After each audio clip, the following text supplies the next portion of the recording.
بسم الله الرحمن الرحيم. وعن عبد الله بن مسعود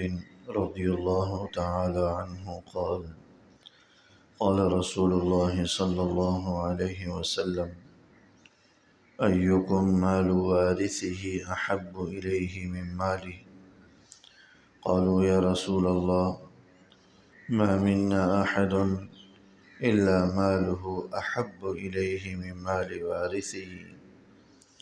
قال فإن ماله ما قدم ومال وارثه ما أخر۔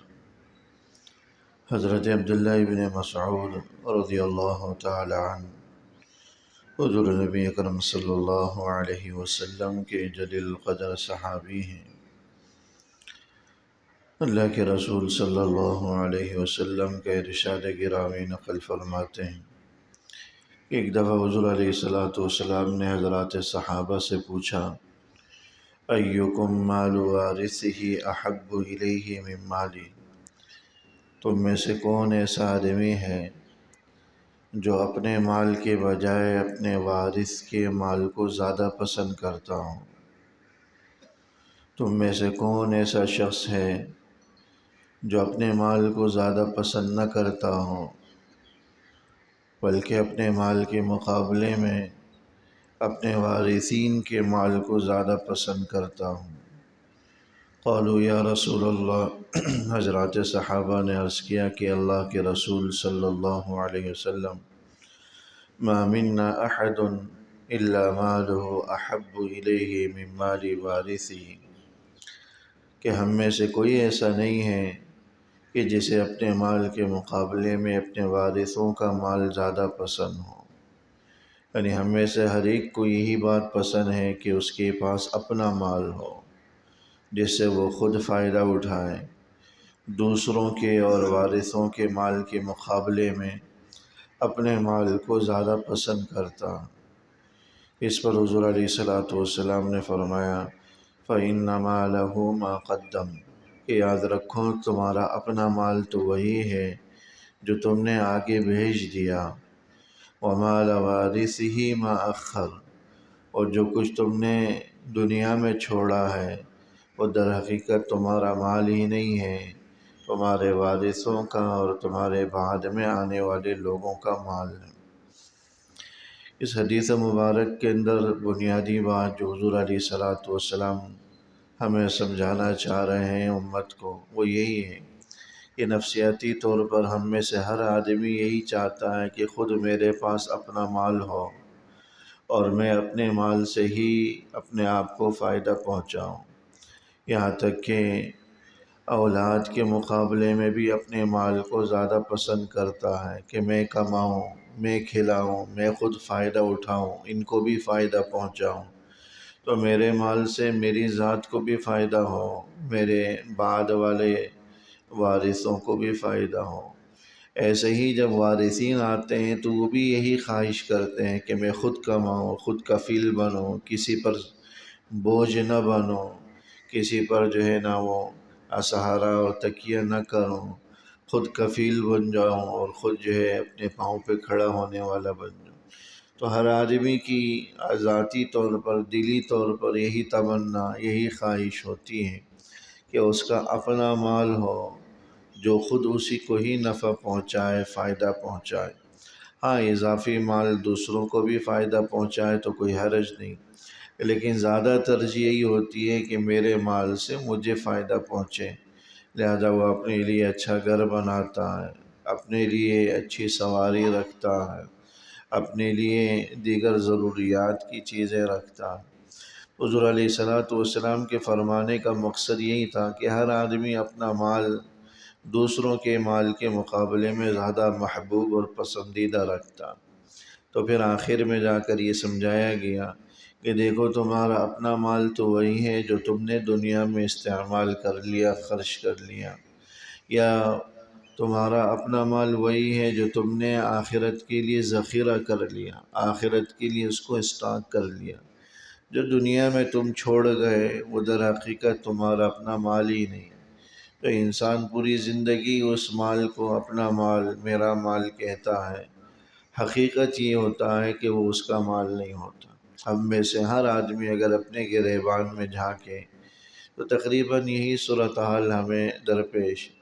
ہم پوری زندگی 60-70 برس جو بھی اللہ نے دی ہیں کماتے ہیں، جمع کرتے ہیں، رکھتے ہیں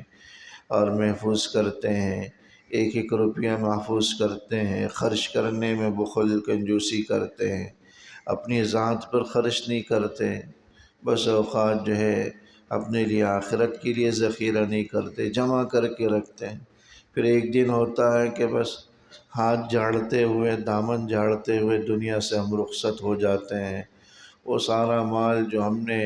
ایک گن گن کر جمع کر کے رکھا تھا، کچھ بھی ہمارے ساتھ نہیں جاتا، وہ سارا مال دھرا کا دھرا رہ جاتا۔ لطیفے کے طور پر ایک واقعہ مشہور ہے کہ ایک صاحب گوشت کی دکان میں گئے گوشت خریدنے کے لیے۔ کچھ ہی دیر میں دیکھا کہ ایک صاحب عمدہ سی کار میں بیٹھ کر آئے اور بڑی تعداد میں گوشت کا آرڈر دے دیا، 5-6 کلو مانگ لیا بکرے کا۔ تو جو صاحب پہلے سے تھے وہ حیران رہ گئے کہ بھئی اتنا زیادہ گوشت لے کر جا رہا ہے، کیا وجہ ہے؟ تو گوشت والے سے پوچھا تو کہنے لگا کہ اس نے ایک بیوہ سے شادی کر رکھی ہے اور بیوہ بڑی مالدار تھی، اس کو اس کے شوہر سے بڑا مال ملا تھا۔ اس بیوہ خاتون کو اس کے شوہر سے بڑا مال ملا تھا اور پھر اس شخص نے اس بیوہ سے شادی کر لی، خود بخود بیٹھے بیٹھائے مالدار ہو گیا۔ تو پھر جو پہلا خریدار تھا اس نے بھی آرڈر دے دیا، مجھے بھی جو ہے نا 5-6 کلو دے دو۔ سمجھانا یہ چاہ رہے تھے اس لطیفے سے، دیکھیں اس وہ بیوہ کے پاس جو مال آیا وہ کس کا تھا؟ وہ اس کے اس سابقہ شوہر کا تھا جو بڑا مال چھوڑ کر دنیا سے چلا گیا۔ وہ سارا اس بیوہ کے حصے میں آیا اور بیوہ کے توسط سے اس اجنبی کو مل گیا سارا کا سارا، اور وہ اجنبی اور پرایا وہ آپ کے اور شوہر کے مال پر جو بیوہ کو ملا تھا وہ عیش کر رہا ہے اور کھا رہا ہے، پی رہا ہے۔ تو انسان کا مال و متاع ہوتا ہے، بعد میں چھوڑ جاتا ہے، پرائے آتے ہیں اس کے مال کو لے جاتے ہیں، مال سے استفادہ کرتے ہیں۔ تو پہلے شخص نے سوچا تو کیا اچھا ہی کیوں نہ ہو کہ میں خود ہی استعمال کر لوں، اپنی زندگی میں جتنا کر سکتا ہوں استعمال کر لوں۔ لہذا اپنی ذات کو حق دیں، اپنی ذات پر خرچ کریں، جتنا اللہ نے نوازا ہے، جتنا ریا نمود کے بغیر استعمال کر سکتے ہیں، اپنی آپ کو نعمتوں میں رکھ سکتے ہیں۔ دیکھیے دنیا یہ راحت کی چیز ہے محض، لہذا دنیا میں جتنا اس سے راحت حاصل کر سکتے ہو کریں، اور سب سے بہتر یہ ہے کہ اپنے لیے آخرت کے لیے ذخیرہ ضرور کریں